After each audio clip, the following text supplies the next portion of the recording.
Welcome to the What to Next podcast. Today we're talking about urban fantasy series because we're in the era of otherworldly. Let's just get out of this day and age and go somewhere else where we have the power to overturn authoritarianism and fascism and all these great things that are happening right now.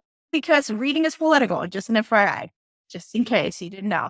So our guest today is Francesca, as always. She's like a returning guest. She's like a second co-host of this shot, and she's our go-to expert for all things fantasy, paranormal, urban fantasy, and whatnot. So, Francesca, welcome to the show. Thank you so much for having me. I'm always excited to be here. Awesome.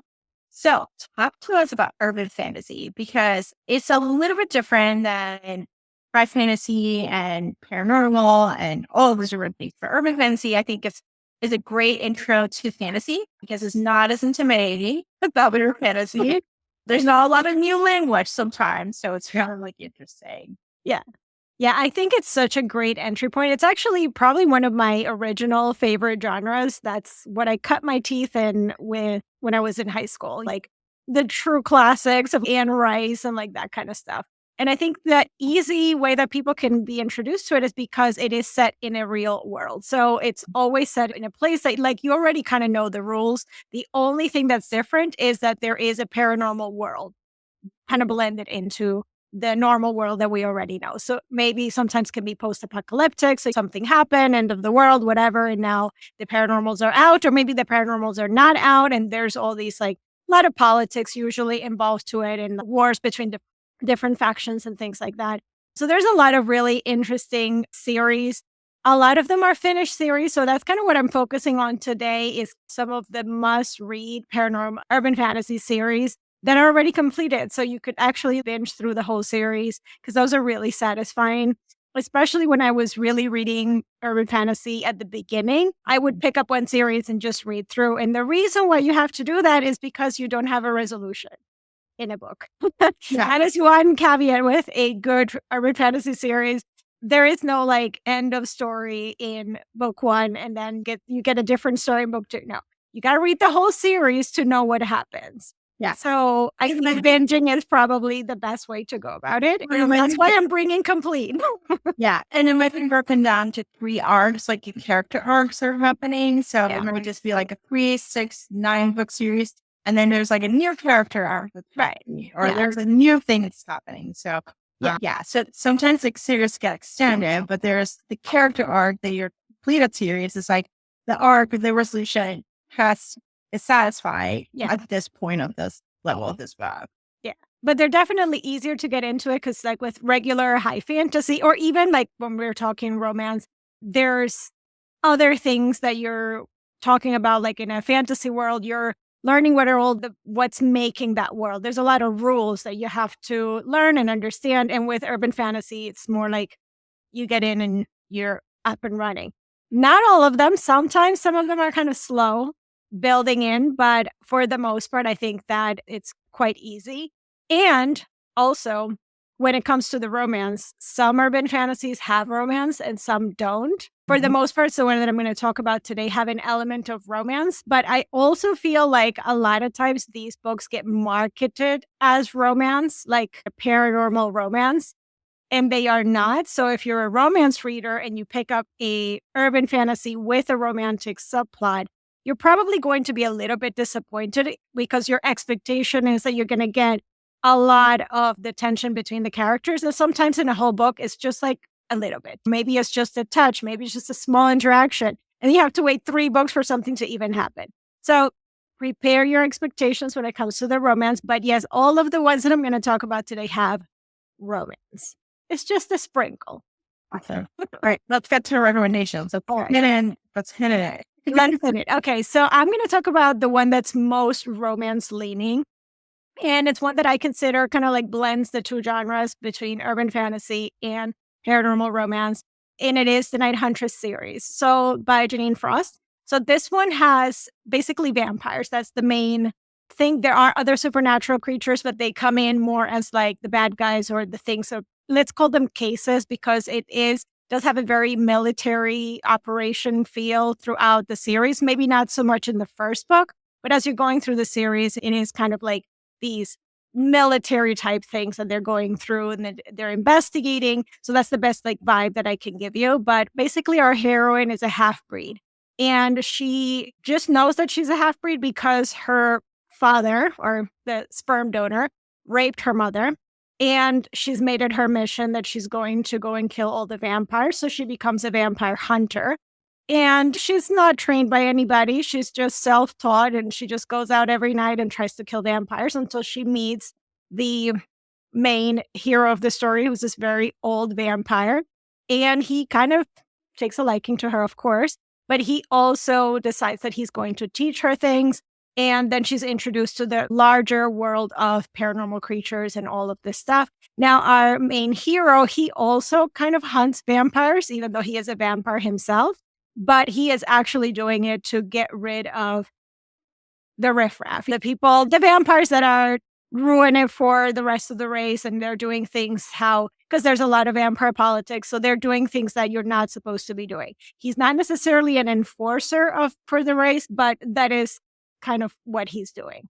So, and then again, there's the aspect that becomes more government is that then there's this organization that gets formed and there is a team and they go out and they hunt and whatever. And they're like looking for the bad guys. And sometimes is ghosts and zombies and Marie Laveau is in one of them. So there's a lot to it. So it's quite overarching in plot. And this series is also really good because you do have the main romance of, like you said, character arcs. So you do have the main romance of these two main characters throughout a lot of the books, but there are kind of tangents to it. So there are some characters that is just one book and it's more of a paranormal romance where you get the main story for that one vampire and it's a one book and you get their whole thing. And that happens for two of the vampires. And then another vampire has I think it's a 4-book or a 3-book series. So they're all part of the universe, but you do get to see those other little stories. But you kind of do need to read them in the order of the whole series because there are things going on in the background that are just going to make it easier to digest. But it's the one that I would say has a ton of action because that is one thing that I always really love about urban fantasy is a lot of action and probably very little of like trying to understand the world. It's quite easy to get into all the rules. And then also it does have plenty of romance. It does have sex in them because sometimes they have romance, but there is no like on-page sex. So this one does. It might get a little bit to get there, but it's coming. So yeah, it's one that I always recommend for sure. Yeah, this one's perfect for Buffy and like Buffy fans. Like it's just for sure. reference there. In book form. And it has a sexy vampire who's mentoring her. Yes, I mean that old vampire and I know there's a lot of conversation right now about, oh, well, that's grooming because he's older than her. I mean, that's all paranormal. Yeah. They're all ancient. I think one of the vampires that has a side story, I think he's Egyptian, like, old, like, yeah, they are very old. It's okay. He's of age. She's Irish. She's not 15. Yes. She's not. Of course, the age difference between them is very vast. But yeah, they're lots of fun. If you want like action packed, I definitely always recommend that series for sure. Awesome. What's the next series you want to? Well, the next one I'm going to go with something fun, like not lighthearted, but it is something that's going to make you laugh. And it's Darynda Jones, the Charley Davidson series. So this one it does also have quite a bit of action. And what I love about it, she is the Grim Reaper, basically. And she has to help souls and whatever. And there's always some chaos that happens. And I'm not going to spoil who the hero is in the series, but he is something. He's not human. And there is a reason why he's always around her and he's always involved. And there is a big reveal about what he is, so I'm not going to say it. So he is involved always in all her cases. It's if you've read Cozy Mysteries or like Stephanie Plum's, Janet Evanovich, Stephanie Plum series, that is that, but in paranormal form, basically. There's always some, like lots of shenanigans happening, car explosions, like she's always getting in some mess. Her uncle, I think, is a police officer, so sometimes she also helps with her paranormal expertise to help solve these cases. So it is a little bit of a mystery, sometimes sleuthing, but there is some kind of big thing that's always happening in the paranormal world that she has to help with. And then, of course, they're after her. And the hero is there to protect her sometimes, or sometimes maybe not. Sometimes maybe he's the one causing trouble. But what I love about it is the humor. She has her little sidekick that is always adding some lighthearted humor to the stuff. And of course, there is also romance. So this one is also, I would say, a little bit romance heavy. There is sex on the page. And I probably will say that you do have to wait a little bit. So these are not series where they're going to be like getting together in book one, but it's worth it. Yes. It's a good payoff.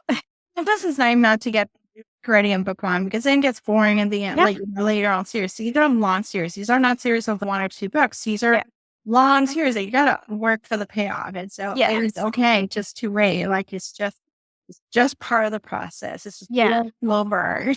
Exactly. And what's good with this one is because it does have that mystery element, you are solving a case in each one. So you do get that satisfaction of closing that chapter, but you have the overarching plot of what's going on in the background. So you do need to read them in order for that reason, but you can at least be satisfied that you're starting a case and you're finishing the case for the most part in one book. Perfect. So those are easy. Okay, so the next series that I'm going to bring to someone's attention because I feel like nobody really talks about it, and it's a series that I started off hating. It's the Huntress Series by Rachel Vincent. So this book is, I think the series is 6 books, if I'm not mistaken. It's 5 or 6 books. And the main character is a tabby in a, I think it's leopard. So there's some kind of cat shifter pack. And she's young. She's going off to college. And she does have that personality. She's young and she wants to be free and she doesn't want all the rules of being in the society and all the rules of the society of her pack. So she goes off to college. She wants to go alone. And females are not a normal, easy thing. So, of course, they're very protected. And she just decides that she's going to go off to college. She doesn't want anybody protecting her. So in the first book, especially, I had so many problems with her because I really did not like that kind of personality. But you got to stick with this series because it is so, so good. And she has so much character growth because we see her go from having this mentality to being exposed to so much that happens in this world. And I think the actual timeline of the series is maybe 1 year. So there's 6 books and everything happens in 1 year and a lot happens. There's a lot of politics and one pack and the other pack and the rogues and all of that. So there's a lot that happens. There's a lot that she goes through. There is a love triangle that will just kill you. And so you do get to really care for all of these characters. And what I really loved is seeing that character growth because again, she starts off as this very immature woman. And by the end, she's basically the leader of the pack and she's just grown so much. So it's a great journey to go on. Just know that you're going to have to like deal with that first book. You're going to digest it a little bit, but it is so, so good after that. I am adding this one because I've never heard of this series. And I'm like, nobody talks about it. It's very worthwhile. So actually, she's done a spin-off series, which is more of paranormal romance. Yep. And the spin-off series that she did is, I think it's paranormal romance, but like new adult. Okay. So it does focus on, I'm not going to spoil it because it has to do with part of the love triangle situation, but kind of like it goes into that direction. So there's more to be had there. So even if you wanted to just read one of those in the spin-off to kind of get a resolution, after you finish the Huntress series, it'll be satisfying. But if you're into like paranormal politics and all of that kind of stuff, this one is full of it. I love my Chloe Neal series. Like I don't know paranormal politics. Give me like all the intrigue and stuff. It's like and I mean, if you like Chloe Neal with the heroine in that one, she's a little bit like that. Maybe a little bit more at the beginning, like maybe a little bit more, but definitely she's very much like married. Right. Yeah. Awesome. Okay. So let's see. You want to do one more? I have one more series. Okay. So this one I'm going to give you is one that you could actually watch a TV show as well. And it's the Women of the Otherworld Series by Kelley Armstrong. So this is one where it does have a main character arc of a main couple. They are shifters. And then as you go through the series, it kind of shifts. So it shifts the points of view. So I think books 4 and 5 are witches. So it does have a different HEA, and you kind of start to get the resolution of the romance part of it as you're going through. So like in book 1, you may not get that couple's HEA, but maybe by book 3, that HEA is kind of resolved. And then it goes into another set of couples and so on and so forth. And it does rotate. There's necromancers, there's demons, there's witches, there's all kinds of stuff. And I think it rotates through like maybe 5 or 6 different couples and points of view throughout the series. However, there is that overarching plot line of what's going on in the world, and they're all interconnected. So it's really fun. And there is a sci-fi channel series that was made from this series. It's called Bitten. So if you wanted to watch that, I don't know how many seasons they did, but I actually did watch it, and it was pretty true to for the most part, pretty true to the books, and it was fun. So do recommend that also. Gosh, I love it. You're like TV show you watch. So awesome. Jessica, tell us about the Under the Covers community blog. Okay, so on YouTube, we actually are doing our podcast episodes on YouTube now. So we're doing one every single day. We're bringing recommendations. We're talking tropes. We're talking genres. So a little bit of discussion. So some of it, what you would consider kind of like educational content in terms of romance, like what's the difference between one type of fantasy versus another one and that kind of stuff, but also lots of recommendations. So that's going to be happening on YouTube every single day, Monday through Friday. And of course, we have our live show every Thursday, which we have lots of fun and lots of recommendations. And then you can always come over to Substack, where we have our community. We do have some exclusive content for paid members there. We have free book lists every single week, so like additional recommendations. And also for free subscribers to Substack is the best way for you to stay up to date with everything that we're posting across everywhere. And also for paid subscribers, we have our book vault, which is like a book release calendar, basically, but also we categorize older backlist titles by different tropes, character types, settings. So it's kind of a resource to help find something that you're in the mood for. Lots of good work. Yeah. So thank you, Francesca. Thank you so much for having me. Also, if you enjoyed this podcast, please consider a rating, review, and subscribe. If you're watching this on YouTube, please leave a comment and let us know some of your favorite urban fantasy recommendations. So, thank you. Bye.